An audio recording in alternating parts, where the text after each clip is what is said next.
curious, what is Oxfam's position, because you mentioned about these large industrial farms being developed in Africa, you know, people buying up whole countries or parts of countries, but that will create the food requirement, meet the food requirements. So what is your position on the issue where, let's say, France is very keen on supporting agriculture from a cultural point of view? They might not be efficient, they might not produce the amount of calories per hectare that an industrial farm would do, but it maintains a certain quality of life, and if you push the industrial farms in Africa, we'll have enough food, but there'll be a lot of people unemployed.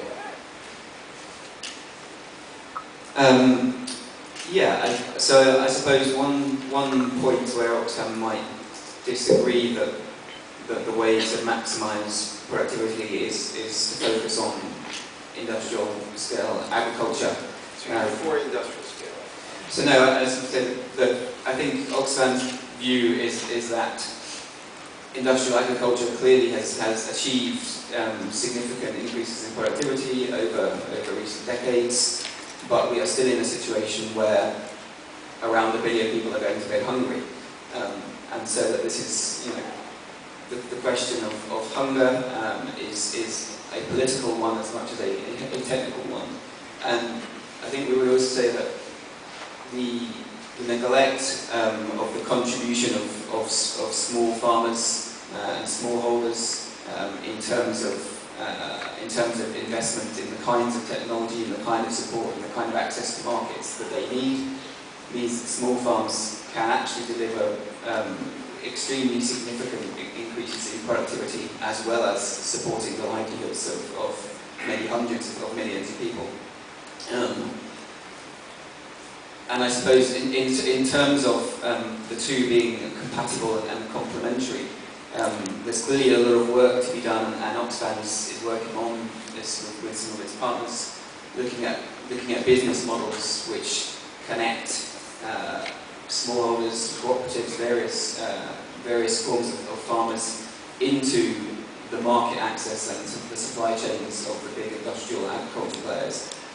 And that's, I think, partly a question of innovation, but as I said, this is a problem that has many causes, and so it requires attention to the regulatory environment and the investment environment that really focuses on the role of smallholders rather than just seeing them as an ancillary to a big focus on industrial output, or industrial agricultural output.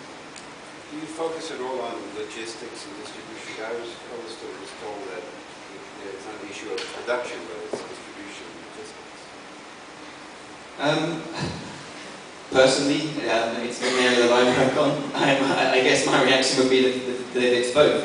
It is a question of production, needing to produce more, but it's also a question of logistics in a whole range of ways. And perhaps one thing that I mentioned earlier in terms of logistics is reserves. And the industrial model of agriculture has moved, like many other areas of industry, to a just-in-time model with extremely low stocks, and governments have also lowered their stocks and reserves in recent decades. And so there's inbuilt fragility in the system, which we think can be addressed by both the private sector and government actors. But again, it requires both transparency about what the situation is, what the stocks and reserves are, and the will to address this problem in a connected way.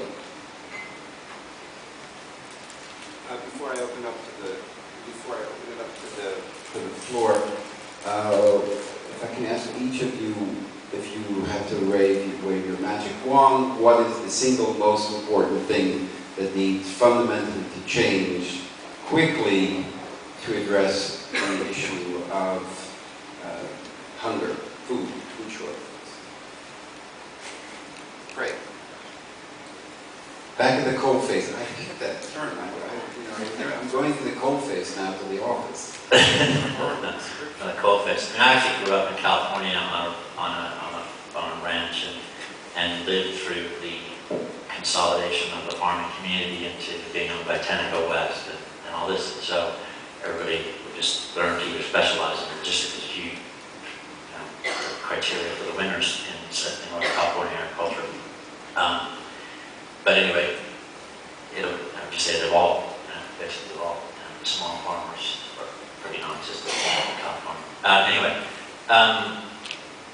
for me, it's bringing the financial sector. It's really around to address that we need more avenues for the investment community, more modalities for the investment community to come in to de-risk, more liquidity in the market to de-risk the inherent risks and constraints that are in the value chain of delivering better food, better quality food and nutrition. So that's my passion. So that's what I would say needs to happen. More modalities for investment to come. That'll lower the risk. Therefore, it'll make food more affordable, hopefully more appropriate, and more nutritious. Robert? From the responses to the food crisis, government and private sector and elsewhere, and civil society indeed to an extent, one of the issues that I see is replicating in a way the response to the financial crisis, a very great deal of attention to new and improved ways to respond in a fairly ad hoc fashion to future crises. And relatively little attention about thinking in a really connected and systemic way about how to manage volatility in the system, and about how to minimise the levels of volatility and the crisis-prone nature of the system, rather than just focusing on how to pick up the pieces. So I think that entails understanding, as I said, the social purpose as well as the brute efficiency of the various markets that are involved, and it entails political will to think differently about the food system. Difficult to boil it down to one thing. If all the people who'd stood up before actually were in that position of hunger, we would directly do something about it. Because the people in hunger are not in this room, and the causes are not as clear, it's easy, I think, to end up thinking there's not much we can do, let's just hope this gets better. I think if there is one thing you prioritise above the rest, it's that the distribution of the benefits of economic activity is so badly skewed. We need industrial food production, but we also need to deal with some of the obstacles to small-scale agriculture. And the biggest single thing, perhaps, there that we could do, thinking from this side of the world, is around the way that the companies involved in agribusiness are able to strip the profits out of developing countries. So not only do consumers in those countries pay more than they would in a completely competitive market, but also governments earn less in revenues that would allow them to invest not just in health and education, but the infrastructure that deals with some of the obstacles to small-scale agriculture. So from this side of the world, I'd say it's about demanding transparency about the tax positions of those agribusiness companies. Now, beyond the issue of the involvement of the financial community in these sub-communities, I think still it's an important price issue. The price the good people are paying these commodities is far too high, and the price we are paying these commodities is far too low. 40% of all, let's say, North consumption is wasted. And the price of food to us, basically, is, in terms of ratio of our incomes, half of what we paid in the 80s, and probably a fourth of what we paid at the beginning of the century. So, in constant money, we actually pay too low for the food that we eat. So how do you solve that problem? It's not easy.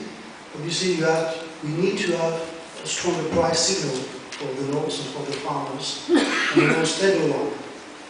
First of all, to replace the current deregulation, which is in process, because we cannot afford to subsidize the European agriculture policy as we do.